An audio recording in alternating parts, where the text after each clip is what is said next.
Hi అండి. అందరూ ఎలా ఉన్నారు?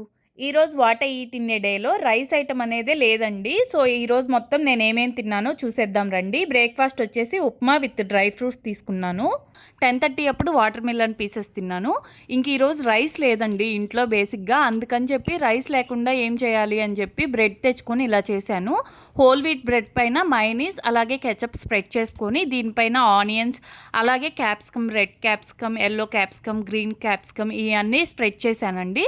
ఆ తర్వాత దీనిపైన స్పినచ్‌ని చిన్న చిన్న పీసెస్ లాగా కట్ చేసుకొని స్ప్రెడ్ చేసుకొని వాటిపైన చికెన్ సాసేజ్ స్లైసెస్ అలాగే కొంచెం చీజ్ అలాగే చిల్లీ ఫ్లేక్స్ కూడా స్ప్రెడ్ చేసుకొని ఇప్పుడు వీటిని ఎయిర్ ఫ్రైయర్లో పెట్టి బేక్ చేసుకుంటున్నాను. నార్మల్గా నాకు సాసేజెస్ నచ్చవు, కానీ ఈ మధ్య అలవాటు చేసుకుంటున్నాను. పర్లేదు, టేస్ట్ బాగానే ఉంది. ఇంకా ఈవినింగ్ స్నాక్స్కి వచ్చేసి కొన్ని బెర్రీస్ తీసుకున్నాను. నైట్ డిన్నర్ వచ్చేసి బ్రెడ్ విత్ చికెన్ కర్రీ. నేను చేసే వీడియోస్ కనుక మీకు నచ్చితే ప్లీజ్ నా ఛానల్ని సబ్స్క్రైబ్ చేయండి.